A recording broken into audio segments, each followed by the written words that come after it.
Welcome everyone to today's Wood Solutions webinar on building in a bushfire-prone area.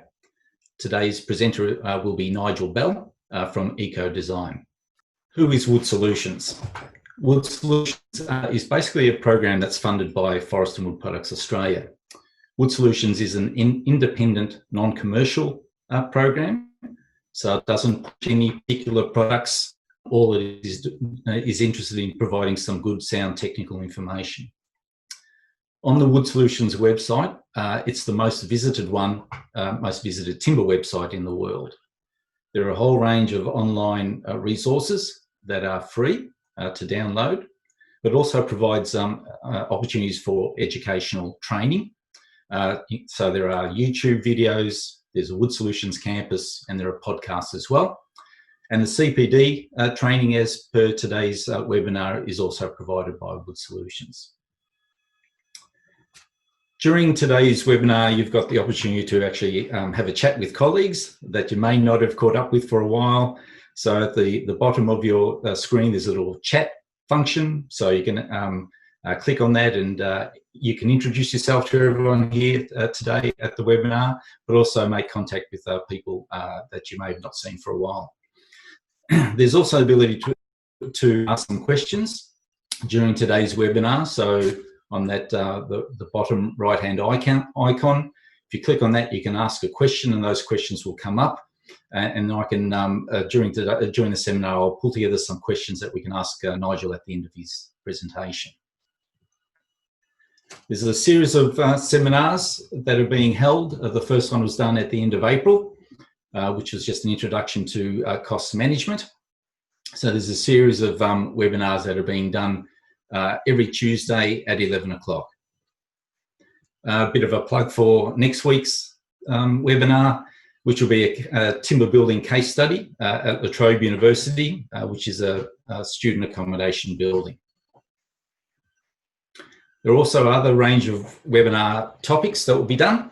Environmental product declarations, estimating timber structures for structural engineers, diaphragm design, designing for durability, and wood construction systems. This week's webinar, as I mentioned earlier, will be presented by Nigel Bell, who's a principal at ECOdesign, about building in bushfire-prone areas. In order to obtain CPD points, formal CPD points for this webinar, there'll be an email that will be sent to attendees. You need to answer 3 questions in relation to today's webinar. You can download the form, fill in the answers, and you just hold on to that as evidence of being part of the webinar and of answering the questions. So please hold on to that. We won't be issuing any further CPD forms following the webinar, but that first email will go out and you can download your form from there. In terms of the for CPD points, some of the key learning outcomes of today is gaining an understanding of AS 3959, Construction in Bushfire-Prone Areas Standard. Also learning how to build with timber in a bushfire-prone area. Will also be discussed, and learning the appropriate details for the various bushfire attack level categories.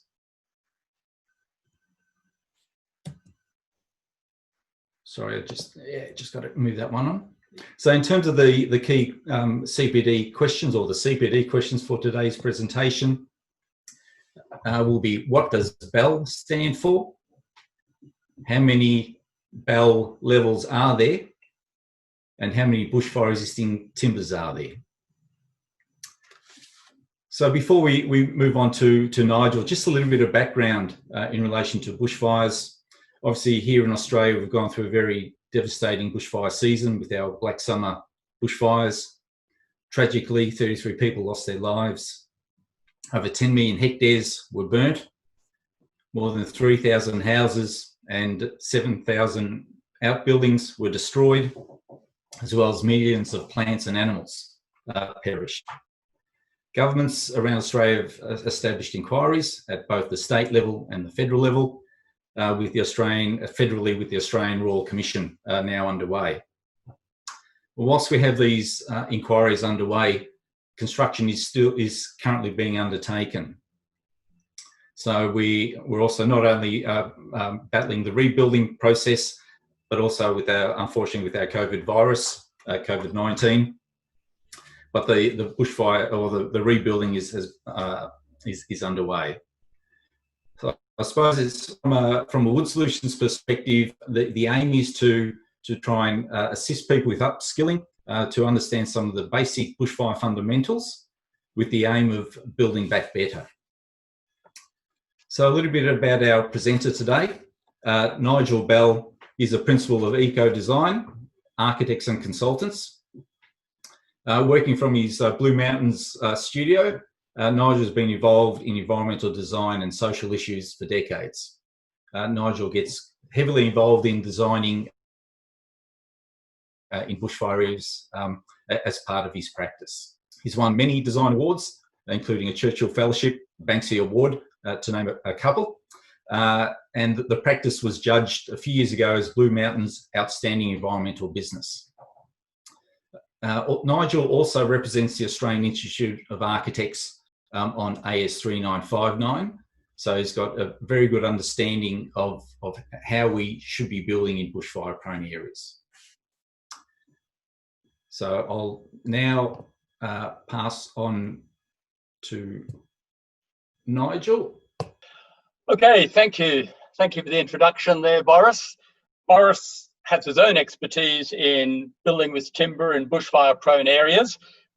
So this is a document that the Forest Product Industry Association of Australia, apart from Northern Territory, don't know why, I do actually, there's almost no bushfire regulations applied in Northern Territory, in spite of having very large savanna fires, but it's in bushland, it's in remote areas, and there's very few professional fire brigade or fire action other than in and around a limited number of towns and of course Darwin.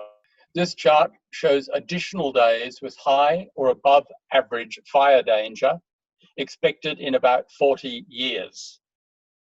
You'll see that the dark area is where there is going to be 40 or more days per annum where the fire risk, the fire intensity is going to be significantly higher or extreme than now. Around the coast, not so much, but of course most Australians tend to live around the coast. Spring is where increasingly drying on the eastern coast, as we found with bushfires starting in Queensland in July, August, and then spreading down the coast. A time when normally it wasn't considered bushfire risk, but this time round it certainly was. I live and work in the Blue Mountains for the last 30, 40 years. This is just the aerial photograph. Sydney is off to the right, the Nepean River, and then we have 50, 60, 70 kilometres where you can still see the road and the railway line and the towns and the villages through to where I live in Katoomba here, onto Blackheath, and then the Central West Plains. Look at the topography. The major areas where we have huge valleys and gorges to the south, where a fire started just here, spread up this way, and then unstoppable went south. The Gospers Mountain Fire, as it's called, started to the north of this image, spread to the west and to the east, and then slowly crept down and burnt on the edge of Blackheath.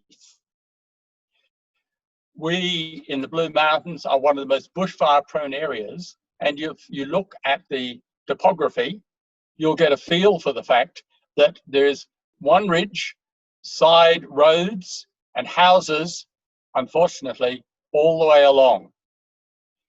As we've been told by the bushfire experts this time round, we missed a bullet, because come late December, January, the fires were creeping this way, the fire was creeping around and up. It didn't come through the Blue Mountains. Just as well, because we have 70 or 80,000 people living through there and only one route one major route, east or west. But bushfire-prone areas, they're everywhere. Some states, some territories use the term bushfire hazard area. It means the same thing effectively. We all know, and many of us live in areas where there is these green fingers of native vegetation, typically the gully, typically a watercourse, and here's the houses all the way around the edges where there is the greatest fire risk. In some areas, this is one of my local maps, it is all mapped, where the red is the most extreme risk, followed by lesser risk as you move away. So certainly mapping of bushfire-prone areas has gone on apace in most states and territories in Australia. If you live in the ACT, it's not a problem, because in the ACT, the edges of the town is now very much controlled, particularly following their 2003-2004 bushfires.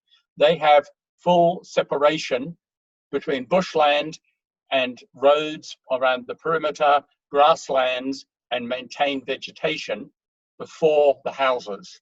But they are in the happy situation that they have their local and territory government in one, and it's all happening and they can control it, compared to basically urban sprawl in so many places in Australia where it's been suggested that up to 1 million houses Australia-wide are subject to high or extreme bushfire risk.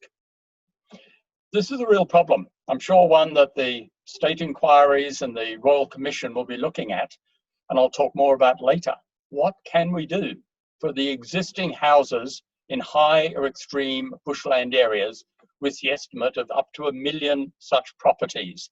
Because frankly, to upgrade to building standards for new buildings, in many cases cannot be done, or in other cases is just too expensive. We have to find new solutions, and I'm sure that will be very much part of what the Royal Commission and the state inquiries will be grappling with. The consequences you and I in industry are going to have to deal with too. As I mentioned, I've lived and worked in the mountains most of my professional life, so dealing with bushfire has been something that we've all had to cope with. Certainly, this is one of my projects of 20, 30 years ago, which won all the national and international accolades for environmental management, the first to have composting toilets, the use of timber in bushfire-prone area. 20, 30 years ago, we felt it was safe because we had a fire ring main, water main all the way around. There were sprinkler heads, big sprinkler heads, butterfly sprinkler heads, trained on the bush, trained on the buildings, and there were fire trails, a good network of fire trails. It was relatively flat land, and on the likely bushfire approach direction was 60 or 70 meters of cleared land under high tension power lines. So for many years, we were able to build and use timber and think next to nothing about that, but unfortunately, no more. The image on the right shows it was completely devastated in the first few days of January this year. The fire this time round was unstoppable, both in heat, intensity, speed. And the image, which I hope you can see on the right, was a melted plastic chair, which points out there was a total fire ban on the day the fire came through. An unfortunate irony. So this project will no doubt not be rebuilt, and many another ecotourism establishment in bushland, they may not get the chance to rebuild. I'm thinking particularly here, even in Queensland, where Binnaburra Lodge, for example, or in Kangaroo Island, their Southern Ocean Lodge, they both burnt down. In Binnaburra's case, it was built in the early 1930s. So 90 years later, it's gone. Just to show you one other project of mine which did survive the bushfires in early January in the Blue Mountains. This was one that was an owner-builder. He started in 2011, 2012, built off the existing concrete slab done by someone else who sold. So it's actually a timber frame, And then we used the then product called timbercrete, now called natural stone, highly fire resistant, very, very good product.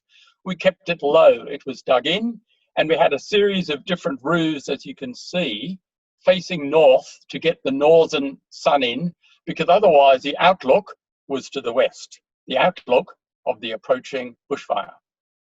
In 2013, the fire came right up the hill towards them, and only 60, 80 meters away, a wind shift, it changed direction, headed off entirely at 90 degrees. And so their exposed timber frame, scantling timber, was okay. Since then, the fire came through and it devastated the whole street. Most of the houses in that street went. I'm happy to say this house survived the equally severe conditions.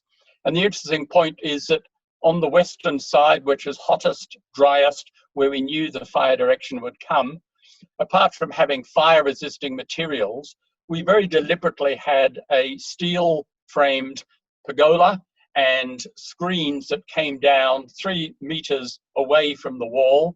So all the western windows, all the western doors were all protected, not up close to the glass, but further away.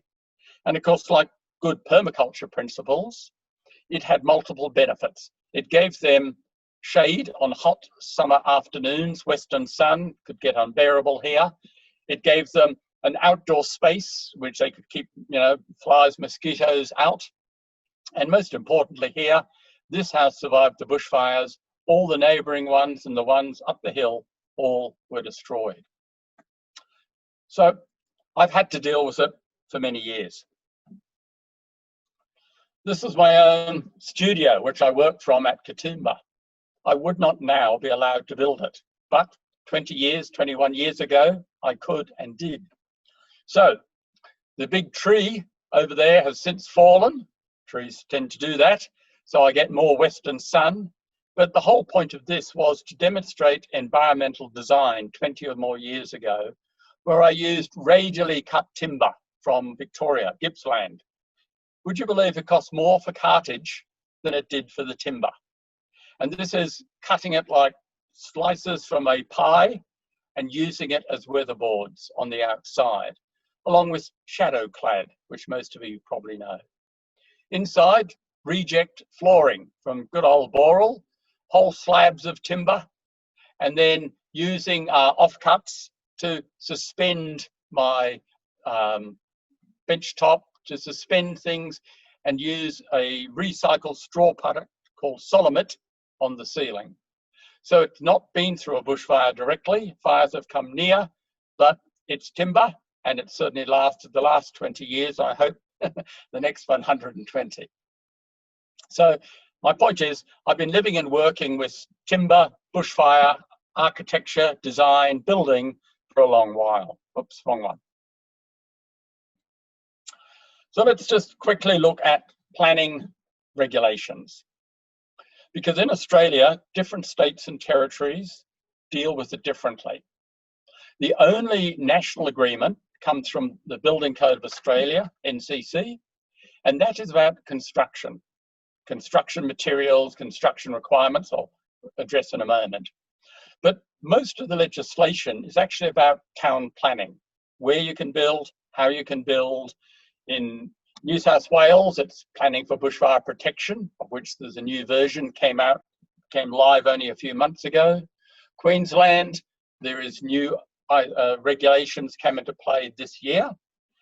Victoria, bushfire planning overlay.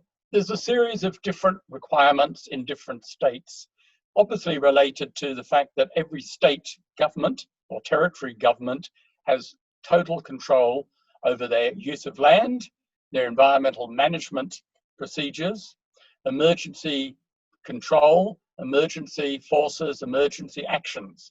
That, of course, is part of the discussion on the Royal Commission. How much should it remain local? How much should be nationally or state-based? We'll see what comes of that.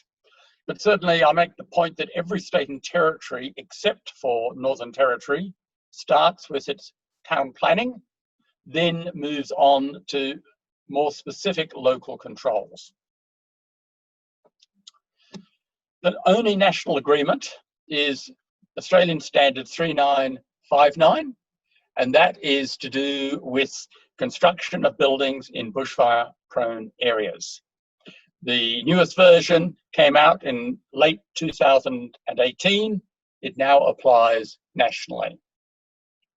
Each BAL level, I'll come back to that, bushfire attack level, BAL for short. Each BAL goes through the same steps. What you may or may not do on subfloor, flooring generally, walls, glazing, which is typically the weakest element, roofs, gutters, dam pipes, and then verandas, decks, steps, and what to do with water and gas supplies.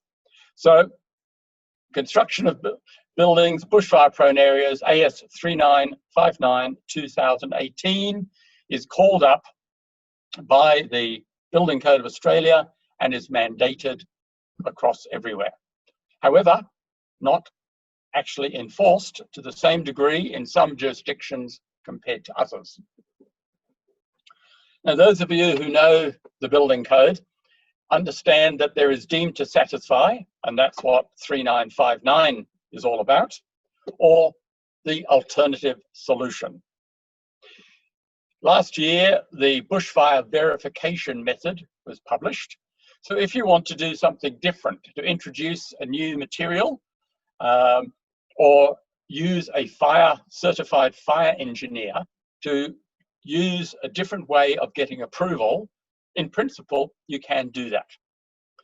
If you remember the BCA, you've got the performance requirements, and then you can have performance deemed to satisfy or a combination of both. Now, I, as an architect, have tried to get through in previous years using good logic, I thought. They don't want to know.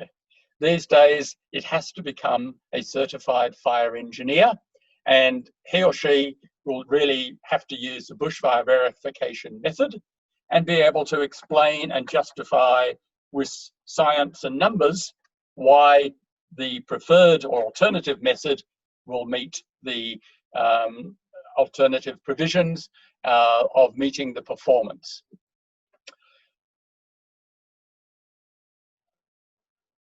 Okay, jumping on to one of the other key things which people keep asking me about. Okay, if I'm in a higher extreme BAL area, how much extra? The point to be made there is that the table, which comes from the AAMI insurance company, it's the only officially published figures apart from one-off here and there, looking at the extra construction building costs as you move up the BAL level. From BAL low, costs you no more. BAL 12.5 to BAL 40, well, it might cost you something more. Because here they're looking at project home type construction, everyday standard project homes. When you have to add the additional mandated requirements for bushfire protection, you'll see it's not huge up to BAL 40, and then it becomes astronomical if you're flame zone. I'll explain what those mean in a second. But certainly the point to be made, I had would-be clients came to me just an hour and a half ago. They were looking at a lovely bushland block. They came with a certain amount of money, and I had to say unequivocally, I'm sorry, don't buy it. You cannot afford to build on that land because you will be BAL flame zone. I explain more about how and why. And you could expect to pay at least a couple of $100,000 more than a standard home on that very difficult sloping, fully bushland site. So to be fair and honest to your clients, you need to let them know early how much extra it's going to cost to deal with BAL 40 or BAL flame zone. Up to BAL 29, it's a minor tweak, usually, depending on the ins and outs, but usually it's not unreasonable, it's not ridiculously expensive. Past BAL 29, that's when you really have to look very, very carefully at your designing cost, the degree of difficulty in getting an approval, and then the construction cost, how much more to pay for all the requirements of AS 3959. 3959.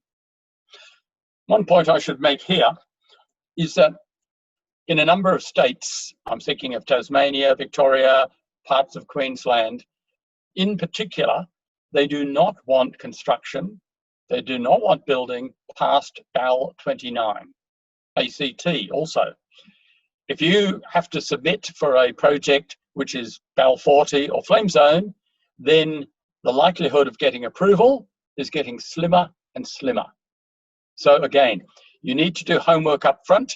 Your clients need to be confident that they can build, and you need to have a very good handle on what the extra construction cost is.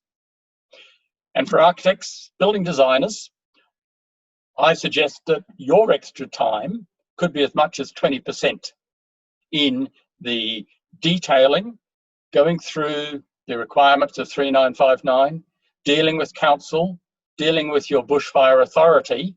Do not underestimate how much more time it will take for you or me than it is for a standard project with standard set of regulations.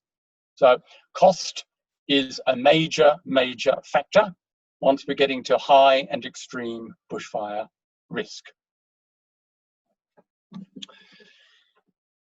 Defining the bushfire risk starts with a BAL assessment, a bushfire attack level assessment. So that goes through those 5 different or 4 different types of assessment. Some states require it by an accredited professional. Other states are far more relaxed. But I would suggest that one of the outcomes likely from the current inquiries is that there will be a governmental response about not allowing people to necessarily come up with their own assessment. But for now, you can do that. And helpfully, Forest Wood Products Australia have got a simplified calculator, which you've got some of it there in front of your screen. And Boris will tell you more about it at the end of this presentation. Essentially, it's this combination of the Fire Danger Index, FDI. Now, there's FDIs right across Australia, written up in AS 3959. This is an index which is trying to assess the likely fire danger in a particular state, territory, or part of a state or territory. For example, New South Wales, I'm working in FDI 100.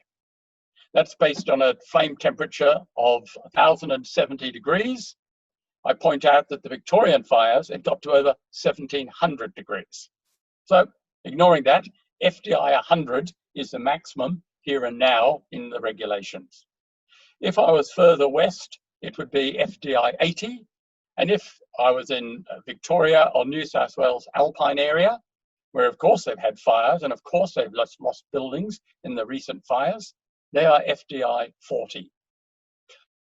One of the great anomalies is the officialdom between New South Wales and Queensland, because you might be on the New South Wales border with an FDI of 80 or 100.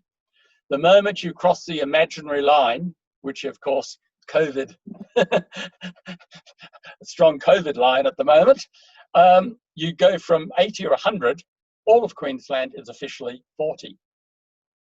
That's changing, will be changing, because the part of the scientific research done by CSIRO for Queensland Government and emergency services looks at FDIs of even up as high as 130 and 140, particularly when they look 20 years ahead.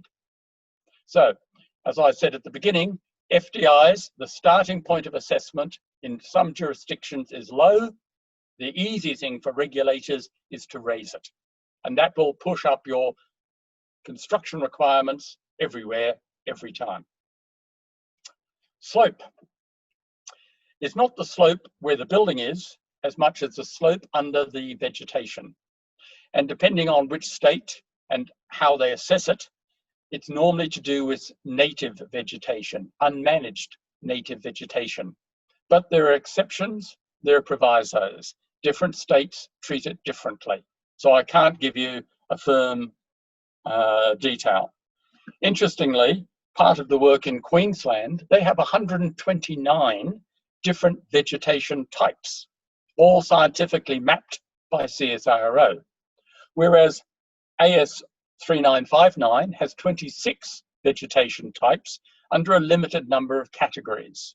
So again, this is where we're starting to see different states and territories calling up more particular regulations away from 3959. So depending where you live and work, you need to be very cautious about that and be sure you understand what's happening in your jurisdiction. So yeah, types of vegetation, obviously some are far more fire prone than others.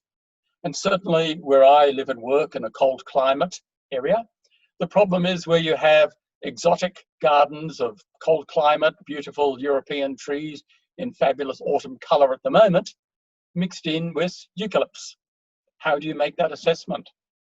Certainly in my case, obviously I know more than most, I would always call in an accredited BPAD bushfire expert. I would not take the chance, even though I know more than obviously most architects, designers, builders, etc. Because if it's wrong, or if heaven forbid there is a fire and you came through with the wrong answer, your liability could become huge. So much better to not go past your known experience as an industry professional, but call up one of the increasingly wide number of BPAD, bushfire planning and design practitioners who have done the Western Sydney University course, or in some cases they have short courses at Melbourne University or University of Technology, Sydney. But they are short courses. They do not give full BPAD accreditation. So that is another area where I think only 3 states at the moment mandate it. Some local governments do irrespective, but essentially you're going to see more accredited BPAD professionals doing your BAL assessment. The last point in doing a BAL assessment, distance in house and vegetation. They're interested in the 100, 140 meters immediately adjacent, and it is measured to the wall of your dwelling. It might ignore the garage or the carport or the outhouse, depending how close it is to your building. If it's 6 meters or more, they measure to that point. If it's 20 or 30 meters, they will ignore that and go to the wall of the house. But if you get the picture here, a BAL assessment is looking at the vegetation, the slope, bearing in mind that the steeper the slope, increasing the speed and intensity of the fire. It is pre-warming, preheating, sending embers and firebrands to ignore. So the steep land nearby is a really fundamental issue when it comes to a BAL assessment. So one of the few things you can do is look carefully at the distance between house and vegetation.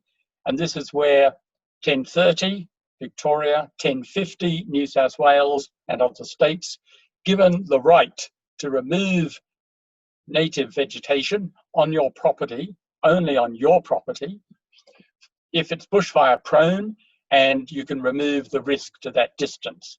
But certainly like where I live and work, my block of land is 18 meters wide, the old 60 foot. I can't do anything on my neighbor's land. I can't do anything downslope. So be aware of all of those kind of issues. So BAL, bushfire attack level. This diagram shows the principle. BAL low, insufficient risk to warrant any specific construction requirement, but there is still fire risk. BAL is based upon radiant heat. That is kilowatts of heat per square meter facing the side of a building. The irony is that over 80% of losses doesn't come from heat or flame, it's burning embers. And both practice and scientific research has shown burning embers can travel 3, 5, even 20 kilometers ahead of the fire front, driven by crazy winds. And if it lands on your timber deck, if it lands on some flammable material, it starts its own new fire.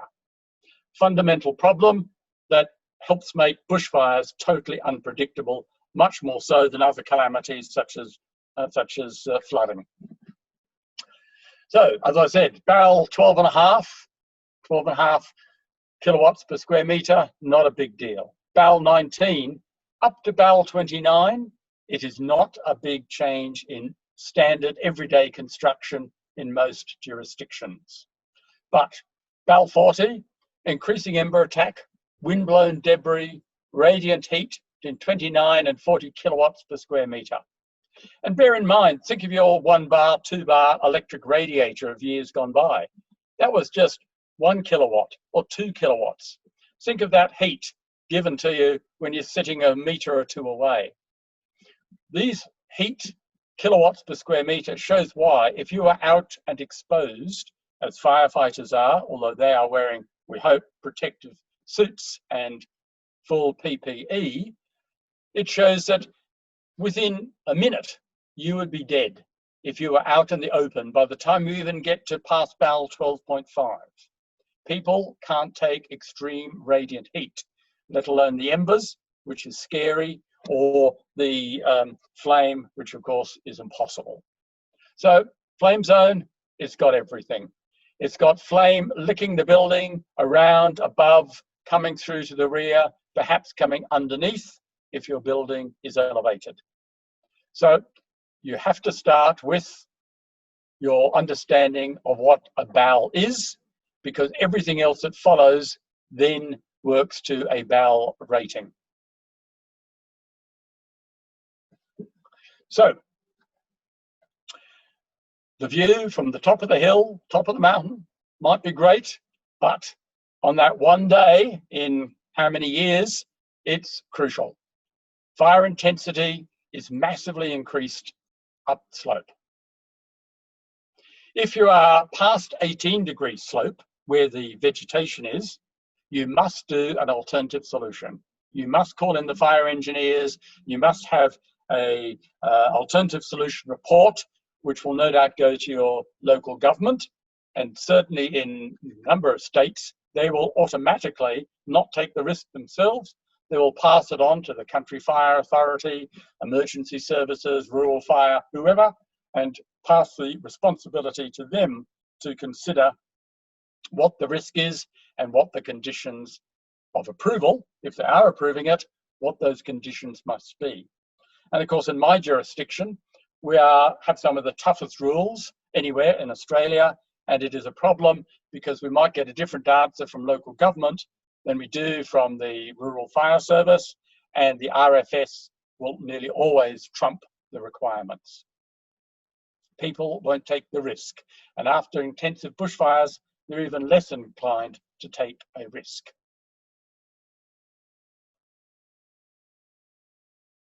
So, building a lovely house on a steep bushland slope like my would-be clients this morning, I had to say, lovely idea, don't do it. Sorry. So, to architects and designers out there, if you're in high and extreme bushfire, you need a simple floor plan. Don't have lots of re-entrant corners, places where the burning firebrands will catch, where they can't be blown away, where they'll fester and eventually ignite more and more construction. Keep it simple. And even more so, the roof lines, because complex roof lines with dormer windows and so on, that's exactly what will catch more flying embers, will be more subject to extreme radiant heat, and is likely to fail. So window and door protection become one of the biggest issues you have to consider. Which materials you can use totally depends upon your BAL. Now, in the back of AS 3959, there is several appendices. Appendix E, timber species and density, of which there are 2, and it goes through 65 of one and 55 on the other, known hardwood species that will resist bushfire to varying degrees. But in terms of what is technically called a bushfire resisting timber, that's in Appendix F, of which there are 7. There are 6 Australian ones, plus Quila or Merbau, the imported rainforest timber, which I trust you aren't going to be using. So the technical answer for that is there are 7 bushfire resistant species. And as I said, other appendices can be used in lower bowel areas. Wall construction, timber framing is okay for all bowels. That house I showed you, which survived the very intense fire, the one I did in Dargan, that was full timber frame clad in a highly bushfire resistant cladding. But 3959 must be non-combustible, lowest 400 millimeters. Up to BAL 29, little restriction. If you're going past BAL 29 and wanting to use timber cladding, you can for BAL 40, but you need to start looking very carefully at which species, what your detailing is, for example, vertical, not horizontal, avoid ledges, etc., etc. And of course, all the standard other materials can be approved, but you need to cover every gap and crack more than 2 millimeters with fence.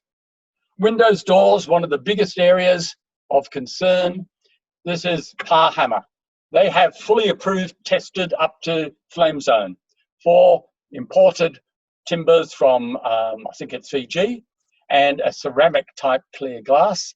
But this is the point. You're paying over $3,000 a square meter for all bits of glazing and doors. So immediately, if it's Par Hammer, the only one tested and approved in timber, but in New South Wales, now prohibited in many cases because the RFS has put in a local regulation to try and stop the use of timber absolutely on the basis that all timber will flame, even though it self-extinguishes.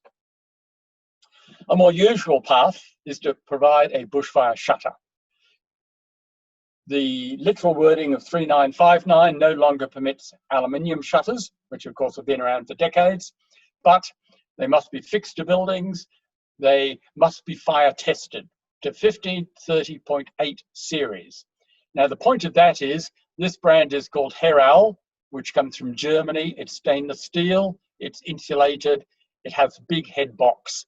That has been tested to 1530.8.2 and it conforms. It's fairly ugly with big side gutters or side guides and beneath, but it works.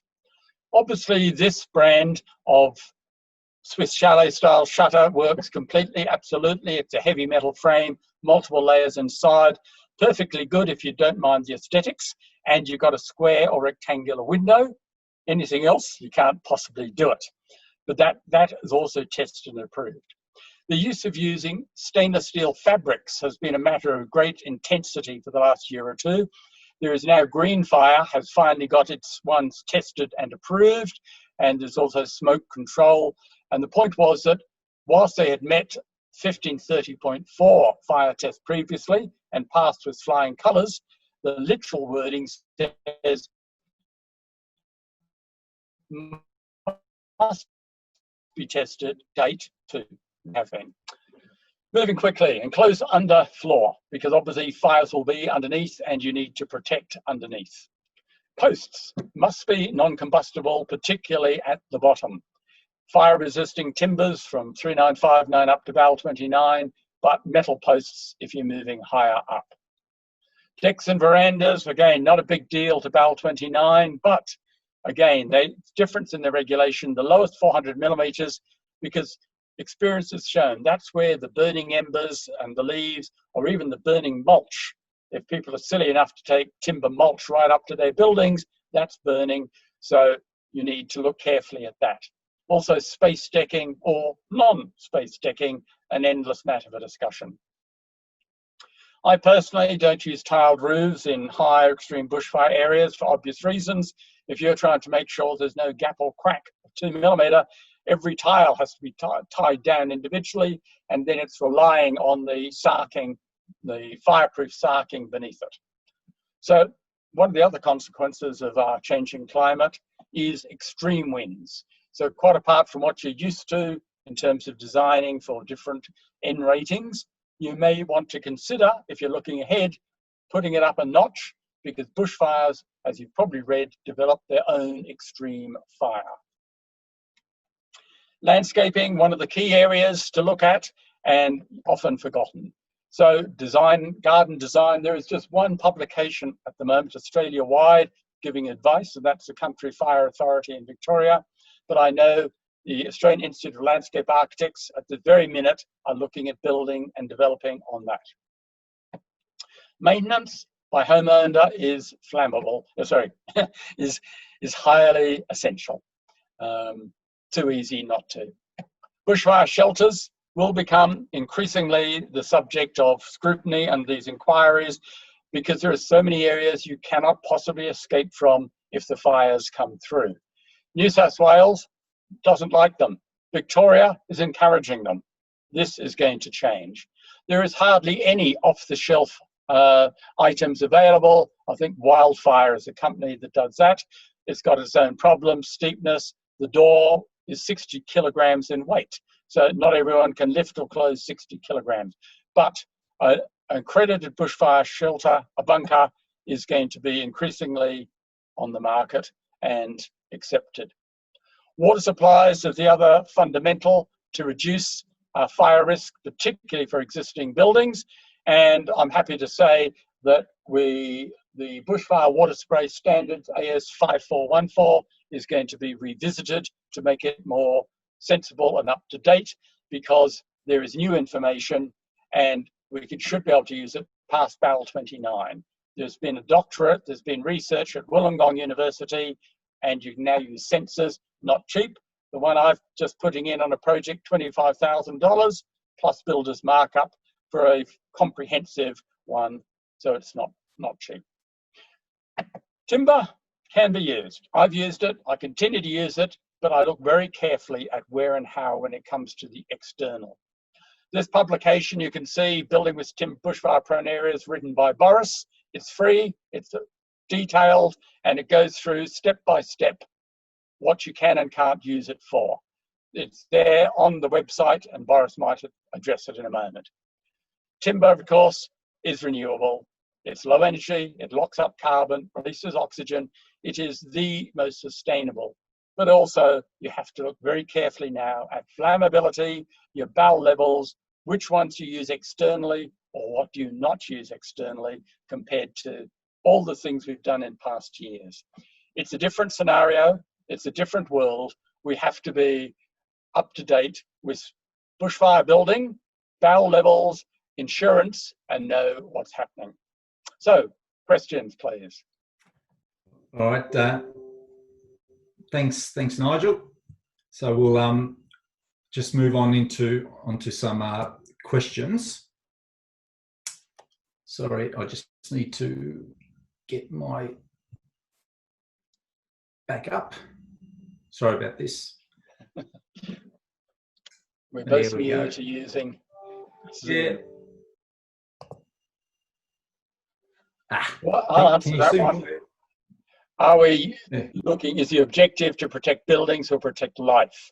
The answer to that is increasingly the fire emergency services saying it's to protect life, and there is increasingly an understanding, particularly as they want to force evacuations, is there'll be greater building loss in order to save life. Yeah, thanks for that, Nigel. While I get this thing working. Okay, another question. Nigel, what's your opinion on building with rammed earth? Anything non-combustible is good. Obviously, though, it's the usual problem: gaps, cracks, windows, doors, decks. You have to address that matter as well. Obviously, solid earth masonry is, in principle, a good material to use. Boris. Yeah. Look, one of the questions was raised by Brett regarding the use of Carry and Jarrah species, if they could also be included in the list of bushfire resisting timbers. And I suppose, but I might sort of take a first sort of go at that. Through Forest and Wood Products Australia, we have actually done some bushfire testing work as well. And unfortunately, with the Carry and Jarrah, they don't meet the traditional 3959 test using what's called the cone calorimeter test. But we have done some full-scale test work where we do have a report for both Carry and Jarrah for use up to BAL 29, as long as the deck is enclosed. so you don't have an unenclosed subfloor. So, but there is on the Forest and Wood Products Australia the Wood Solutions website. If you just type fire test reports and in the search box, it'll take you through to the page, and you'll find some information about bushfire timbers, which does cover Carry and Jarrah as well.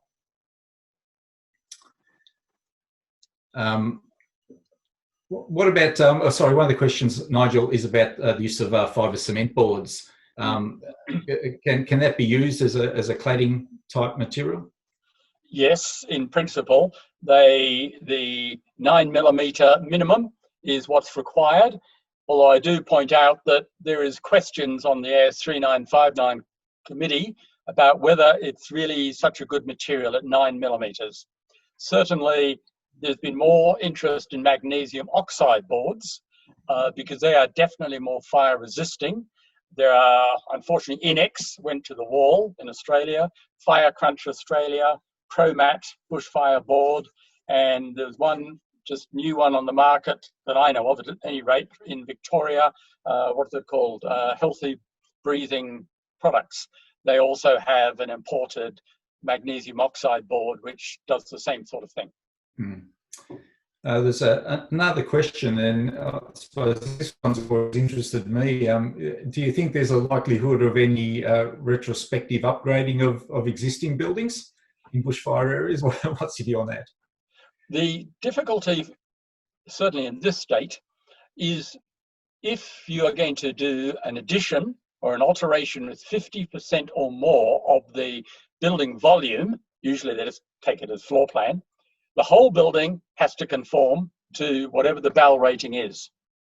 In many cases, you cannot physically do it. You've got to demolish the building to then totally rebuild it, and that's not happening. So it's a fundamental problem. What can you do to retrofit? Well, 3959 is based upon new construction. So it's an endless problem what to do with existing. The Institute of Architects have thrown it over to the bushfire inquiries saying we need to look again at this. Should there be a subsection of 3959 looking at the priorities? Interestingly, one local government in northern Sydney, the third most bushfire prone area, is actually giving rebates to homeowners, Ku-ring-gai. If they upgrade, they will give up to $1,000, up to 10% subsidy, and they have their list of hierarchies of things that will reduce existing homes' bushfire risk. So from my viewpoint, bushfire sprinklers has to be the most simple, cost-effective way of all those verandas, all the lean-tos, all the construction, which could never actually upgrade sufficiently to meet 3959. It's a big area of concern and increasingly a big area of discussion. No immediate answers yet. Yeah. Just a question in relation to the flame zone designs. And where it sort of utilises, there's the plywood lining that goes on top of the rafted elements with the metal sheeting. Just a simple question: what are your thoughts on that system? It's become the default system in flame zone. I'm actually concerned about it, concerned enough to bring it up to the AS3959 committee to look further at and do more research. Because unfortunately, there has been recent computer modelling which has suggested that the condensation forming on the underside of the anti-con board or anti-con there traps moisture against the plywood, and that in cold temperate climates, climate zone 7 and 8, it's a concern that has to be looked at more in terms of scientific modelling over time of it breaking down. The simple substitution would be to use one of the magnesium oxide boards, but I make the point it's not yet proven, but it's a matter of key concern. Yeah, look, I suppose from a fire perspective, that system itself went through a full-scale fire test, which is why it's included in AS3959. But it's like with anything, if there are any issues that have been raised, then they should definitely be looked at in terms of other environmental factors that need to be addressed. Any questions? Just, I suppose, the use of fire retardants in bushfire areas. Hugh Fraser has asked about the ability to use them, and what are your thoughts about using them as part of a system? If you're talking about fire retardant finishes, as distinct from spraying fire retardant from the air. Yeah. Well, actually, sorry, Nigel, the question was talking about the use of fire retardant foam products in sprinkler systems as a fire suppression system. Yep, it can be used. Again, it's not written into the Australian standard.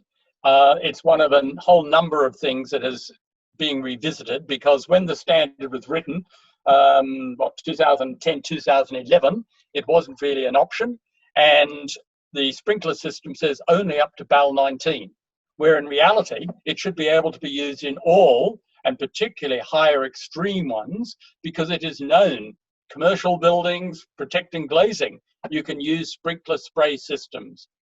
But last year, a doctoral student completed with the first highly detailed modelling, and that's what's now going to be written into hopefully a revised standard in the next probably year. Yeah. All right, Nigel. Look, I've got a lot of questions, but we're not going to have time to go. So we've come up to time now. So I think we just need to finalise today's presentation. So I might just go through the final few slides. Can I just make one quick point, Boris? Of course you can. If people have a really keen one, send me an email, nigel@ECOdesign Architects, one word, lowercase.com. Nigel, ECOdesignArchitects.com, and I'll reply individually. Okay? Thanks very much for that, Nigel. Thank you. So Nigel did mention that there's the free publications available through Wood Solutions. So it's a free download.